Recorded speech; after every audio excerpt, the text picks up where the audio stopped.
Hello, everybody. This is Tony, aka 22 Tiger Dude here. I am here with Mr. Hey guys, that was a very quick introduction, but thank you, Tony. I am, of course, Kevin Falk. You guys know me. I've been on many of Tony's live streams. If you guys have seen the five most anticipated fall-winter movies, or you've seen the five most anticipated summer movies, I've been on many of those. I've also been on some of his live streams, but of course, happy to be here for this video. And of course, thank you, Tony, for having me. And the reason Kevin is joining me, you guys, in case you don't know by the title by now, we are actually doing a top 10 best summer 2016 movies list. Now, normally I don't have a top 10 list for summer movies. This year I had a list and I was like, you know what? I think it could be fun to do it.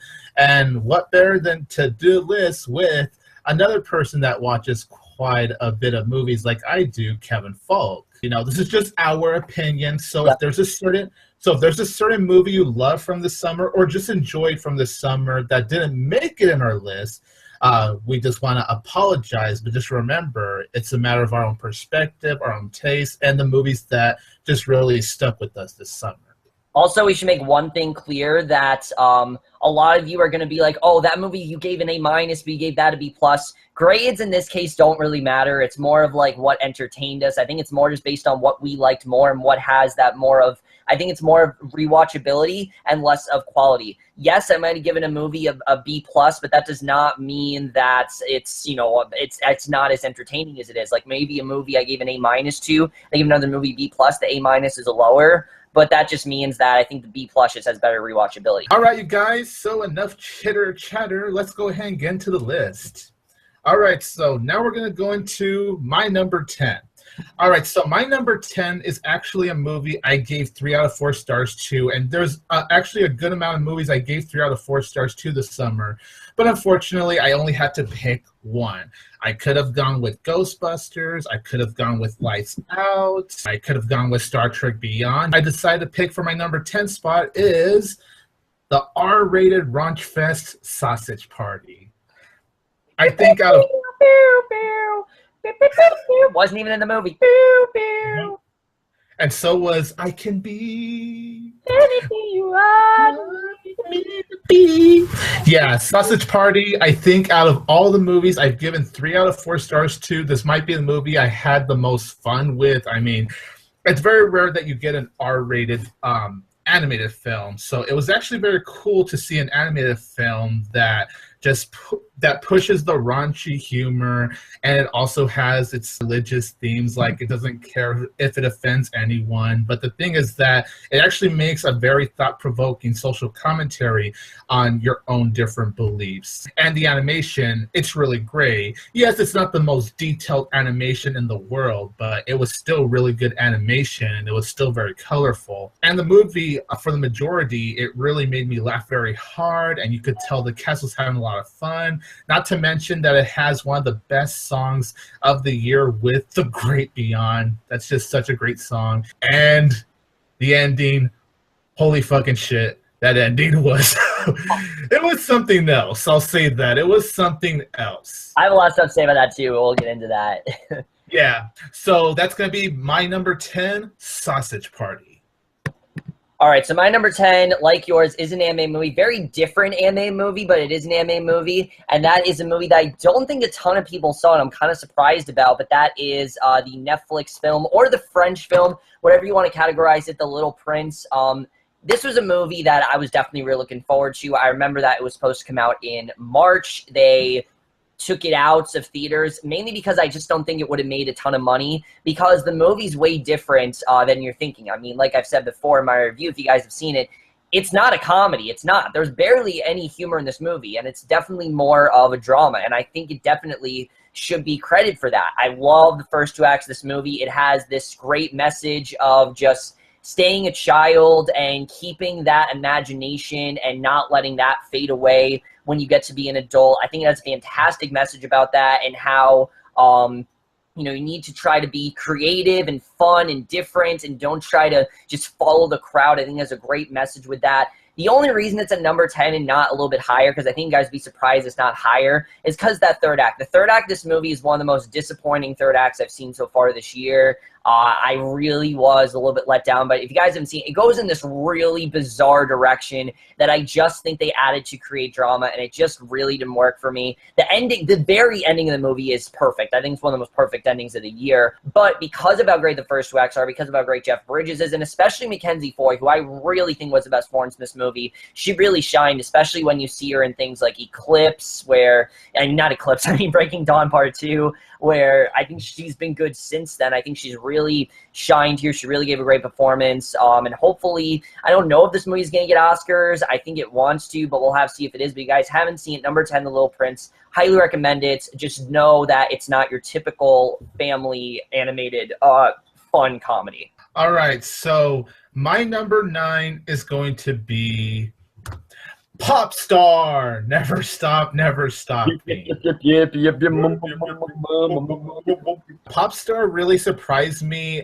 When I went to this film, I didn't think it was going to be like a shit fest like I know some people thought, but I went to going, this looks all right. Like, I think it had potential, but I just watched the trailers going, yeah, this looks all right. It's a very clever movie, and like with my number 10, it does make a very thought-provoking social commentary on the pop media, on how pop stars can just act and all that stuff. And I thought the film just did a very good job of taking a good jab at that. You could just tell everyone was just having a lot of fun, and I just love how they even would get like celebrities to make cameos just to say, oh, Connor for real is this, Connor for real is that. Yeah, Connor for real is sick, man. Like, that was very funny too.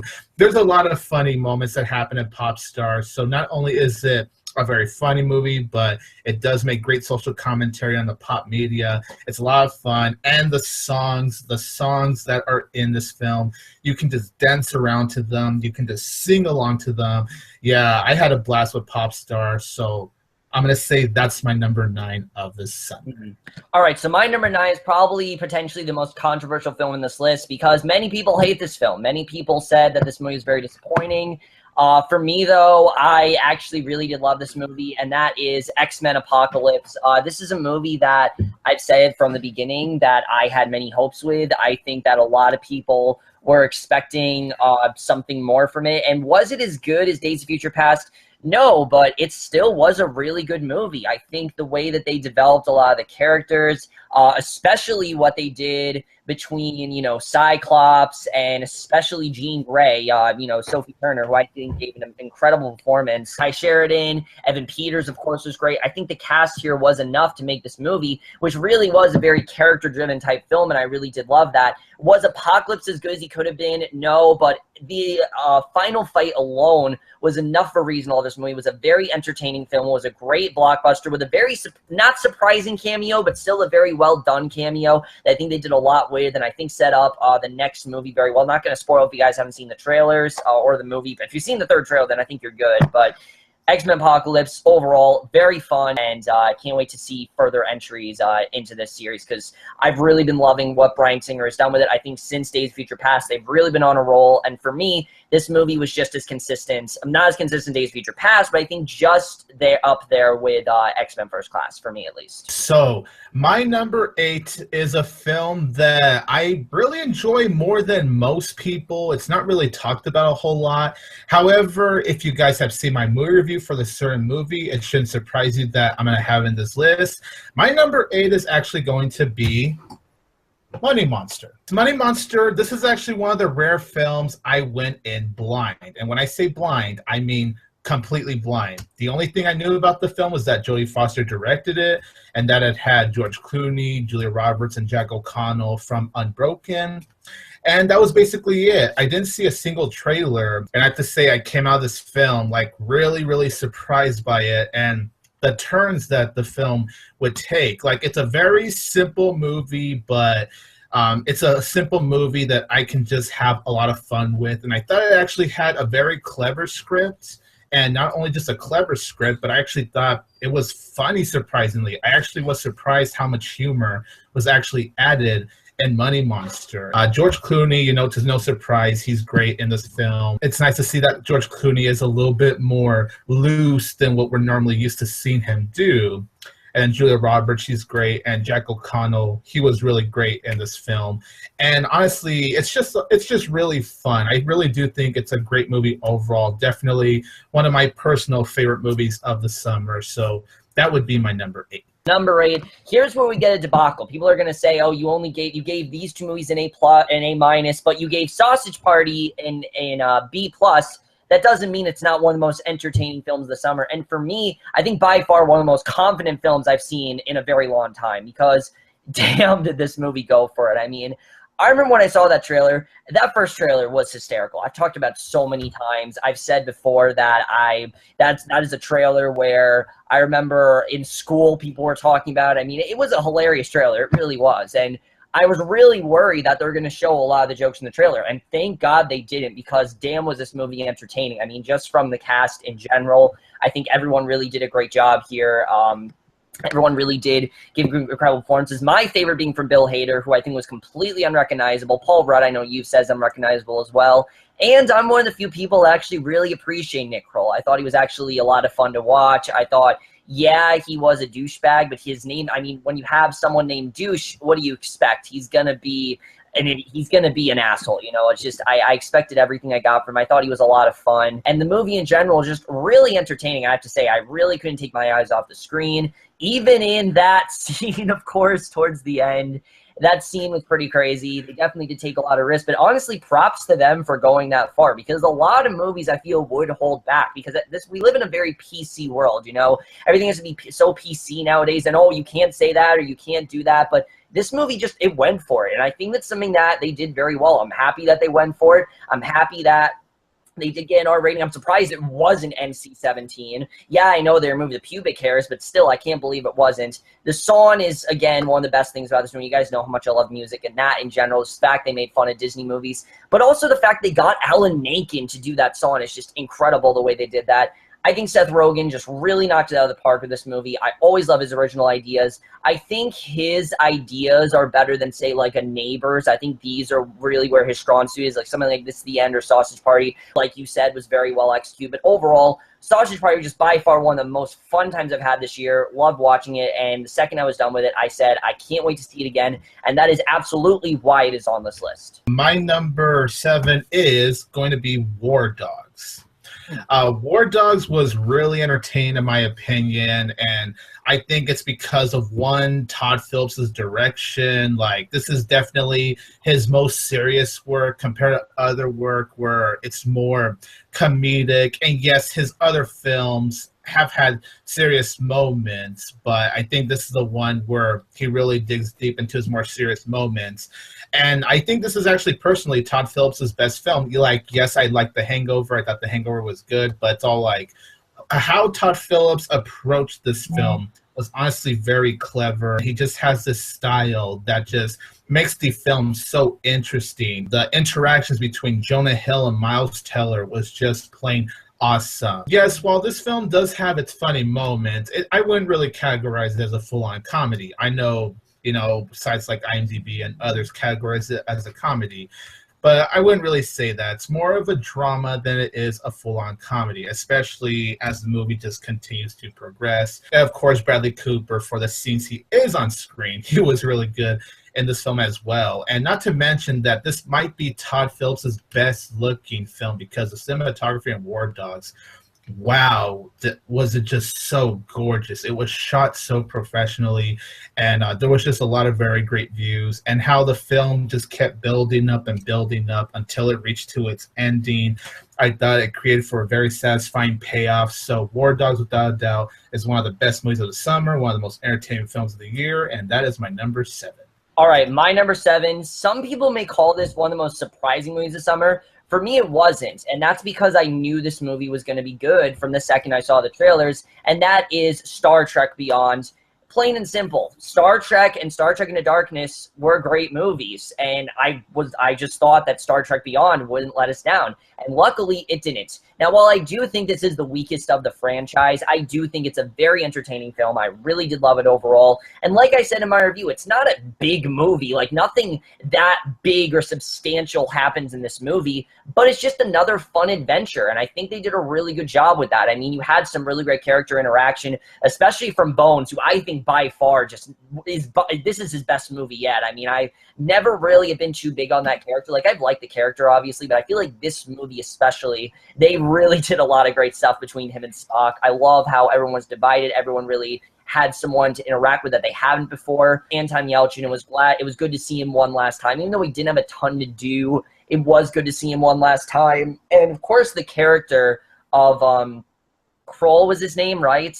Oh, yeah, Kroll, yeah. Kroll, Idris Elba's character, I thought he was great, especially when they got to that twist. I thought that was extremely well done the way that was. But the movie in general, I just really enjoyed. I thought it was a lot of fun, and just is everything you want in a summer blockbusters. Summer blockbusters don't have to be overly complex or have, just all these crazy twists and shit happen. What you want is a fun movie with really likable characters and overall just a really fun adventure. And that's exactly what Star Trek Beyond was. But it was more than that, too. I think it really was a great character story. It was a great, there were some great action scenes, and especially, of course, from Sofia Boutella, one of the biggest badasses we've seen this year. I put her up there, would say Furiosa. I think she really was just fantastic. I loved her character, and it made me appreciate the Beastie Boys more than ever. I mean, of course, I wasn't too keen on the first trailer, but hearing in the movie, I think just works so much better. I love the way that was done. But Star Trek Beyond, just overall, one of the most fun, entertaining, and overall just best films of the summer. Definitely really enjoyed it. For me, wasn't a surprise because, like I said, I was rooting for it, and very happy that it turned out as good as it was. So my number 6 is going to be The Nice Guys. I love this film so much. This was definitely one of my most anticipated films of the summer, and it definitely did not let me down. I was just so entertained watching this film. And I will say this about The Nice Guys. I don't think it's the left riot some people claim it to be. I think Kiss Kiss Bang Bang is like a much funnier Shane Black movie. But where this film excels to me is honestly with the script and the performances. I actually think it's better than the humor because they do focus some scenes on the comedy, but they focus more like on the case and what they're trying to solve and even be more serious. Russell Crowe and Ryan Gosling, they are just such a great duo. They're one of the best duos, if not maybe even my favorite duo of the year. I wouldn't be surprised if they might actually be my favorite duo of this year because they're both such eccentric, entertaining characters. They're both opposites. Yeah, some stuff does happen to make the film just very funny and very entertaining. It's a great noir film. It's very well written. It's very clever. Oh yeah, and Ryan Gosling's daughter, played by Angourie Rice, she was really great. Like, wow. Ryan Gosling's daughter? No. The actress that plays Ryan Gosling's daughter. Was Ryan Gosling's daughter? No. But yeah, Angourie Rice that played his daughter in the film, I thought she was great, honestly. I wasn't expecting to really like the character, but I actually really liked her. And of course, it's well directed by Shane Black. It's well written by Shane Black. And it is gorgeously shot. It has some of the best cinematography I've seen this year. I love The Nice Guys, so it definitely deserves to be my number 6. My number 6, it is a movie that I think a lot of people are going to be like, why is that here? And that is The Neon Demon.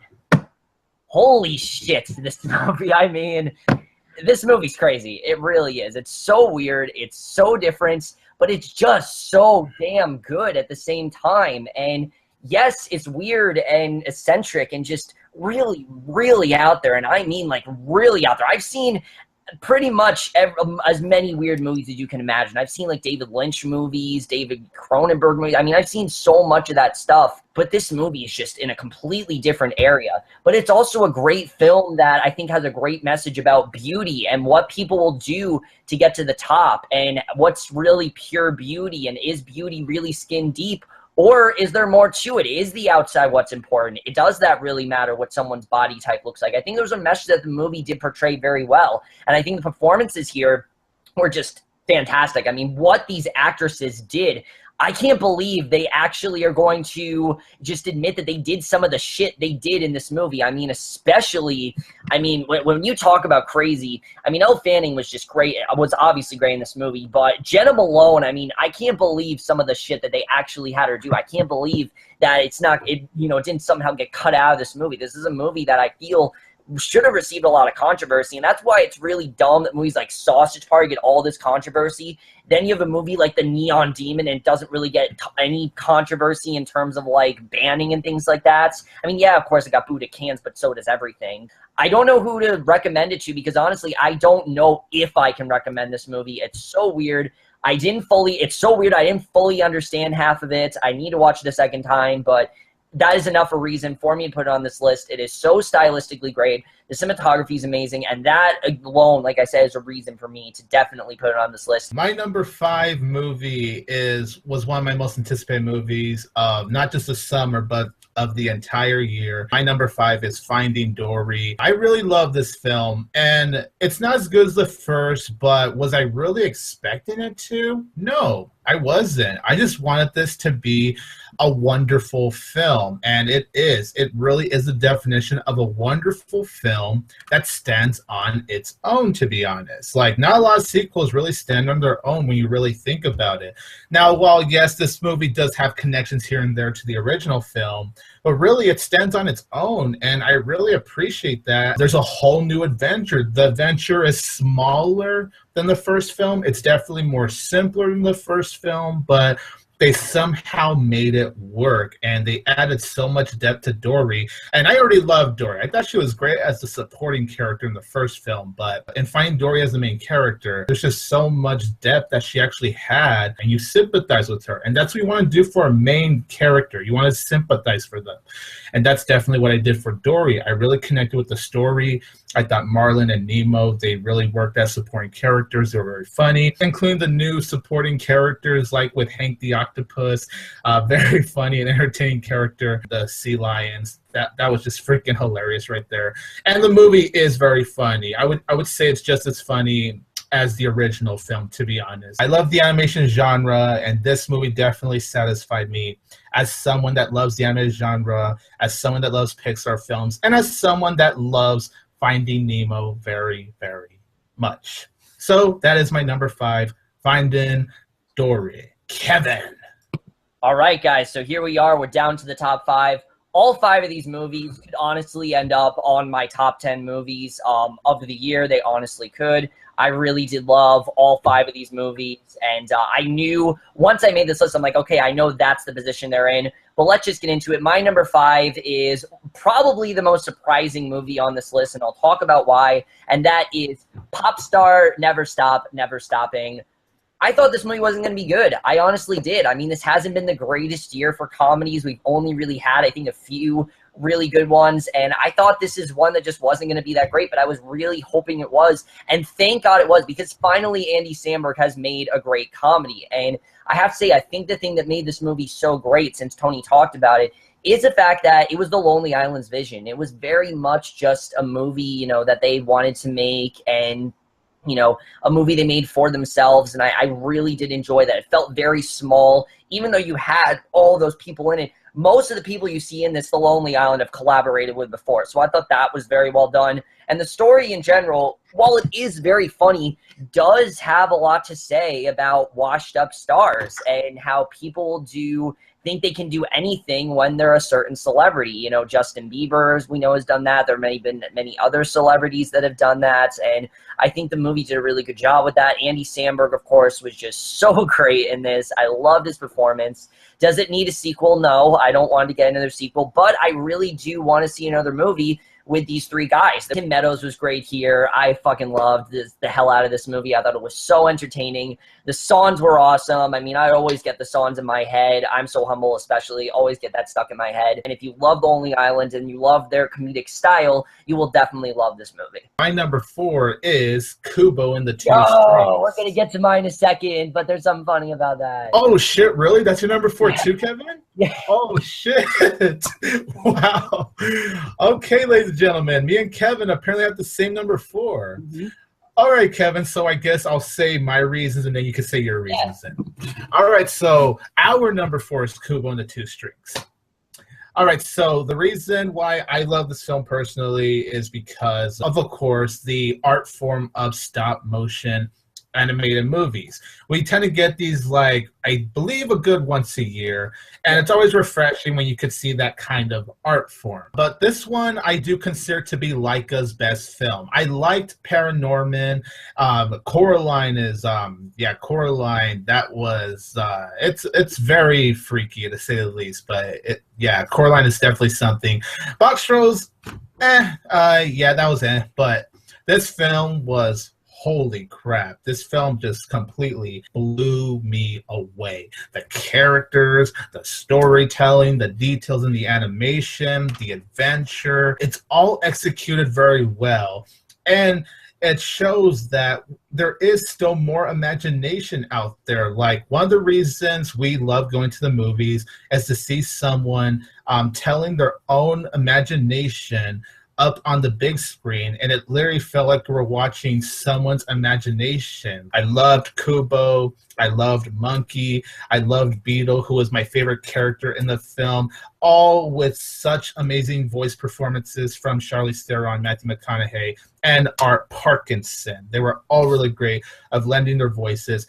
And it's very impressive how Travis Knight, the CEO of Laika Studios, this is the CEO right here, that actually got to make his own film. And I think that's very great, honestly. If he ever plans to make more movies in the future, you know, I could see him having a bright future ahead in his career. It's a good thing you said that, because I did not say that in my review. I didn't even realize that it was a directorial debut. Yeah, it's a directorial debut. And you didn't know it was the CEO, right? Yeah, I think it honestly just shows how great the movie is, though, just knowing that. Yeah, because I know he's been definitely working with Laika for quite a while. And yeah, this film, it just explores imagination so well. It has beautiful storytelling, and it has some of the most gorgeous animation, not only of this year, but honestly in my entire freaking life. Like, wow. So yeah, Kubo and the Two Strings, this is hands down one of the best films of the summer and of the year, and it deserves to be my number 4. And now, Kevin, why is Kubo your number 4? All right, simple. I don't see many anime movies in theaters. I know Tony can attest to that. I know many people that are watching this video can attest to that. And this is a movie that I remember I was on a Skype call with Tony, and he's like, dude, you have to see Kubo in theaters. And thank God you told me that, because this movie was just breathtaking. It really was. I mean, the animation, honestly, this might be the single-handedly best-looking stop-motion film I've ever seen. The amount of detail put into this movie, the amount of just things in the background. This is one of those movies where I found myself paying more attention to things in the background than I did things that were going on. Obviously, the things that were going on were great, but the things in the background were just so impressive, just knowing that how long it takes someone to make a stop-motion movie. It is incredible that in 2016, that is how far we've come. I honestly think it's incredible. Of course, the voice cast here was incredible. I love the story overall. It's a story that, yes, we have seen before, but they found a way to make it original, and they found a way to make the story dark but not be afraid to have some comedy, which is something that I didn't really think was going to be in the movie, but the movie definitely did have some great comedy. And Matthew McConaughey, I got to give him props. I mean, I had no idea that was him. He didn't do the, traditional Matthew McConaughey, all right. He didn't do that voice in the movie. And I really gotta say that I think he's really doing a great job with that. Charlize Theron, of course, is great here. I don't really think she can give that performance. She really was incredible in this movie. I think everyone really did a great job. Tony pretty much said most of what I wanted to say, but yeah, Kubo just really impressed me. Probably the best animated film I've seen so far this year, minus Zootopia. I think it's like neck and neck between those two. But that's really what's great about these animated films, is that, you have these ridiculous movies like The Wildlife and things like that are coming out. But this really does show what you can do in an anime film. They're not just meant to entertain children. In fact, the children that I saw this movie with, there were children in the theater, were very quiet, but I don't think they'll understand 90% of what happens in this movie. It's very adult. I think Laika's most adult film yet, and it's definitely a movie that I think everyone really does need to see. It's been very rarely seen. I don't think a lot of people have seen it, but I definitely recommend you see Kubo. It's an incredible film, and definitely, if you've loved Coraline and Paranorman, you will definitely love this movie. Very different from those two movies, but I think just as impressive, and probably, I think, while it might not be their best film, it's definitely their most impressive, and I think their greatest achievement yet, just for the animation alone. My number 3 of the summer is Hell or High Water. It was freaking great, honestly. Like, it has really impressive storytelling. It may be a simple storytelling, but it was handled in such a great manner, and it was executed so well. And it's also because of the way that Taylor Sheridan, the writer of Sicario, wrote this film. And even though this film is a slow burner, you know, it never felt slow. Whereas in Sicario, yeah, that film took forever to end, in my opinion. This film I actually thought handled this. I completely disagree with that movie, but okay. But with this film, I do feel like it has a better way of executing its slow burn than Sicario did. I care about what was happening. When you look at the view of Texas, the desert, the houses, when Chris Pine, Ben Foster, the scenes when they're out robbing banks, they look really great. They're very beautifully shot. The interactions between Ben Foster and Chris Pine, you know, you can buy them as brothers that care for each other. And even though they're criminals, the film actually does a good job of making us feel for these criminals. And there's a reason. I'm not going to spoil what it is, but they actually have a good reason for why they're doing this. You may not like the actions they're taking, but you can actually see why they're out robbing banks. The movie did a convincing job of making you believe in that. And then, of course, the scenes when we get to Jeff Bridges and the partner, which surprisingly had some funny moments to it. I thought those were handled very well. And then just when the first 2 acts were like a nice, calm breather to tell its story, that's when the film reaches to its 3rd act. And let's just say some shit definitely goes down the 3rd act, to put it at best. And how the film just built up to that, man, it was just so impressive to me. Hell or High Water, yeah, this is indeed my number 3. All right, so my number 3, The Nice Guys.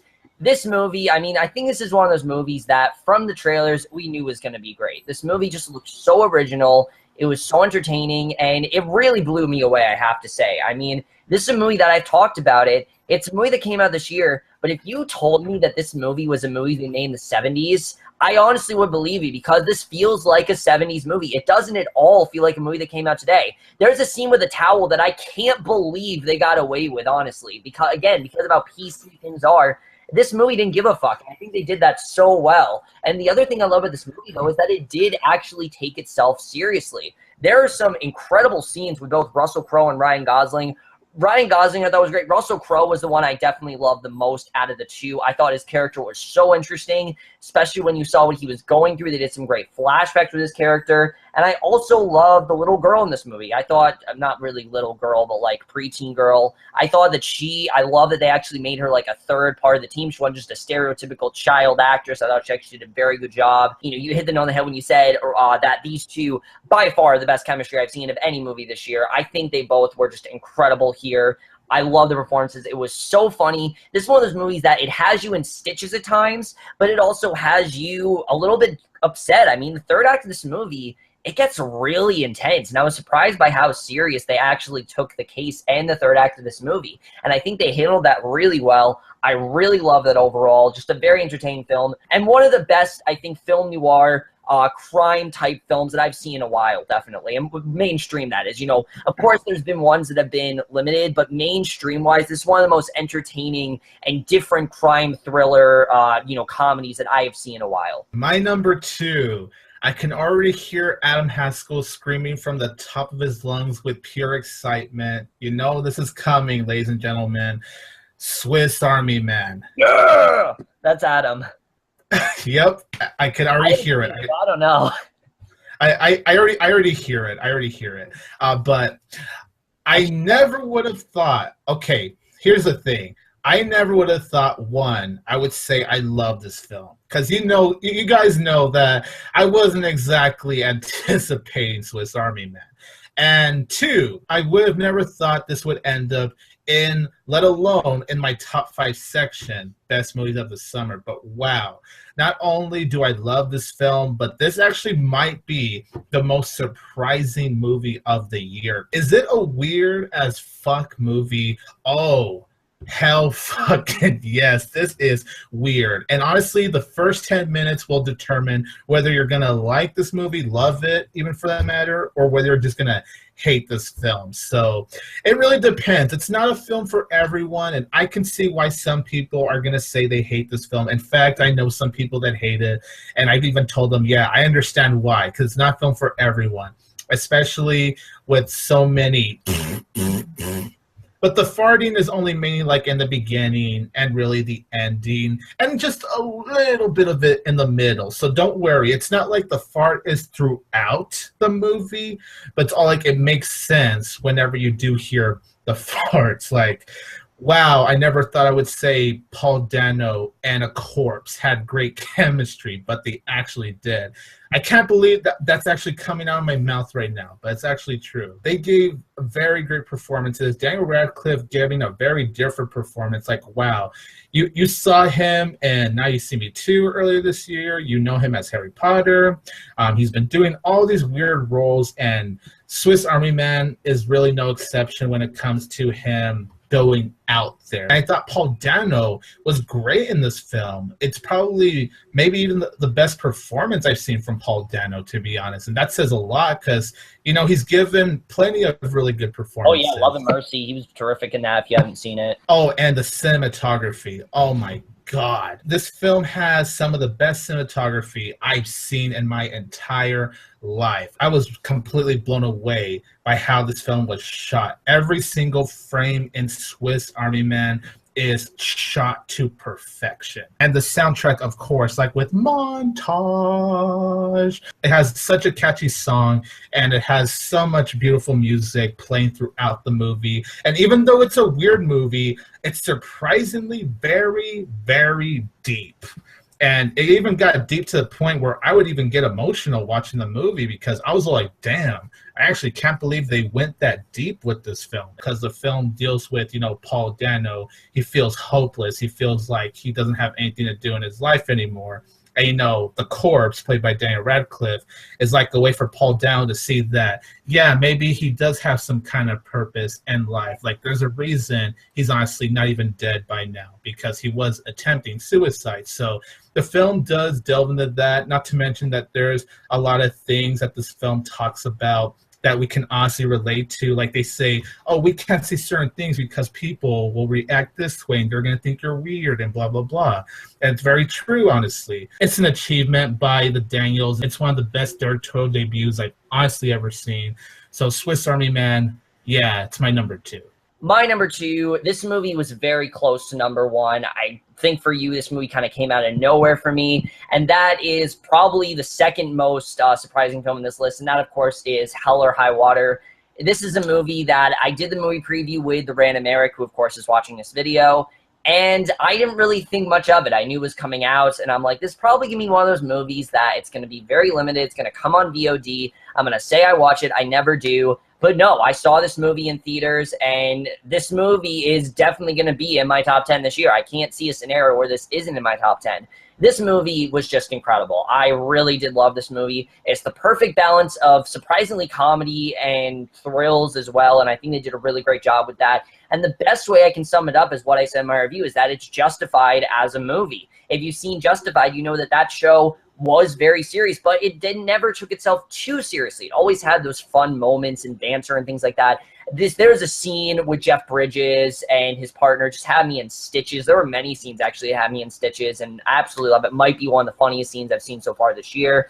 But also what I love is building up all that comedy in the first act. When the third act goes down and shit gets real, that's when you really do feel connected to these characters. That's the emotional effect that it has on you. I feel like it's definitely one of the most emotional films of the year, in the sense that it really never, it never goes too far. It always takes its time. It always builds to that moment. And I think you'll agree with me when I said I saw none of that coming. The end of the movie, I saw none of it coming, definitely in the way it was done. I absolutely love that. Chris Pine, again, killing it here. He really did a great job. I really did love his character. I really did love all the characters in the movie. I think everyone really did a great job. And if you haven't seen it, definitely check it out because it really is incredible. All right, you guys. I know you're all watching this going, well, this is predictable. Yes, number one is going to be a lot of people's number one of the summer. I know. Kevin, I'm pretty sure we have the same movie, so am I supposed to say it at the same time? 3, 2, 1. Captain America Civil War. That was terrible. Yeah, I apologize for that, you guys. That was not good. Holy crap. That was really fucking bad. Holy shit. My number one of the summer is Captain America Civil War. This, to me, is Marvel's best movie. And you know, I love the Avengers and all those other movies. With this film, the Russo brothers did take it to a whole new level. This film was really great because, yes, it still has the Marvel formula where you have your humor and all that, and you have most of the Avengers characters there, but they're definitely taking it to a new level because we now have two sides of both teams that have very different opinions of what they feel is right, what is wrong regarding Bucky because of what Bucky did and the Winter Soldier. And it was very interesting to see a concept like that, especially once we got to this airport scene. That was really great. Not only was that awesome, but it was very funny too. And it was just cool to see just all these characters just coming together, like from Ant-Man, from Spider-Man to Black Panther. And it's sometimes kind of hard to tell who you're going to side with because they both give very convincing reasons for how they feel. And I love that about this film. Of course, it is gorgeously shot. The action scenes, especially when it comes to the airport scene and that climax, that was just pure excellent right there. The film is just very intense, and it gets more intense as it goes along, but it also has very well-written dialogue, characters you care about, and just such an excellent script. Like, even though it's a very fun film, you can also get fully invested in the complex storytelling that Captain America Civil War delivers. In my opinion, it is Marvel's best film. It is my favorite in the Captain America trilogy, so this is without a doubt my number one film of the summer. Yes, this film was hell yeah excellent. So for me, the reason that this is my number one film is for many reasons. You guys know how much I love Civil War. And for me, this is what I wanted, I think, Avengers Age of Ultron to be. Now, not that that was a bad movie. I actually really do love that film. But I think the reason why that movie was, you know, a little bit more, that movie set up a ton of stuff. This movie didn't really need to. It did set up stuff, but it was less of a setup movie and more of its own thing. And I think the best thing about this movie is that this is a movie where you don't get to see them as superheroes. You get to see them as actual human characters. We're reminded that these are people. These aren't just celebrities. These are legit people. And seeing the way they think, I thought was very well done. And honestly, this is a movie where you do switch sides the entire film. It's, in my opinion, the movie that Batman v Superman should have been. Because that movie, they didn't really give a designated reason why those two are fighting. And this one, they basically say throughout the entire movie why they should be fighting. And it was very well handled the way that was done. I also thought they did a great job in delving deeper into their past. I mean, especially what they do with Stark. There's a lot of stuff we didn't know about him. I think that we know by the end of this movie, and it really changes a lot of stuff. This is a movie that in general has changed a lot. So, I mean, if you guys have seen what's going to happen with Cap, you know what's happening. I think that's very interesting, the way that was done.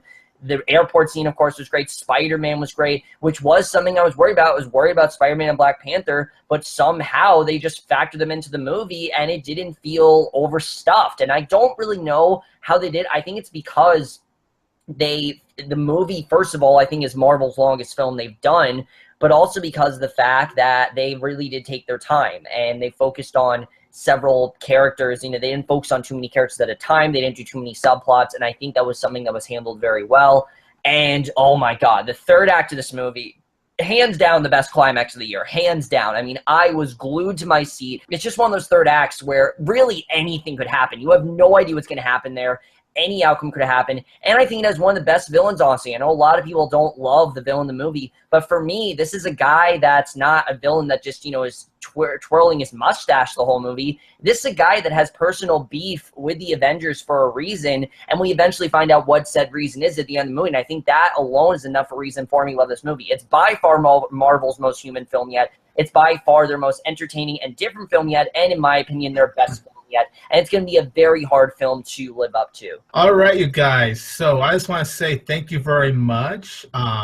Those that are watching this live, I just want to share the screen and give you guys shout outs. So thank you to Random Eric, G. Kobe P, Stupid Beagle Reviews, Red Fire Plays, Tevya Smoka, One Young Swag 5, Brett Terry, Theme Park Lunatic Fringe, Sir Ty Jensen. Thank you so much to all of you that are watching this one live. And to those that are watching this by the time the video is edited, thank you very much for watching this. I really appreciate it. Will I do this next year? We'll have to see. Only time will tell. Like I said, the reason I actually did this year is because, well, I actually had a list for this summer. And it was a lot of fun personally. And I want to thank Kevin for actually agreeing to do this. I hope you had just as much fun as I did, sir. Oh, of course, man. Yeah, one of the things that Tony didn't touch upon is that I don't do these top 10 summer films. And why? I just feel like I haven't seen enough of them. Two, there are some that I know that have come out that I know people are going to get upset at. And the reason I agreed to this video is because I didn't do one myself. And I'm one of the only people of our friends that's not doing something for summer 2016, and I'm actually very happy I agreed to do this with you so you guys could see that list, because I definitely had a lot of fun doing this. Kevin, he's definitely on this channel quite often. He has a great channel. He does a lot of movie reviews, a shit ton of TV reviews, and even movie previews. He does all kinds of stuff on his channel. So thank you very much for watching, you guys. Comment down below what your top 10 best films of the summer 2016 are. And of course, you guys, this is Tony, aka 22 Tired Dude, here with Mr. Kevin Falk. Yeah. And don't forget that the two of us will always have, okay, Kevin, let's not mess this up this time. 3, 2, 1. Tiger Power. We're never going to get that right. Oh, man, Kevin, you really messed that up. But anyways, yes, Tiger Power. Kevin, just know, Kevin. Peace out, world.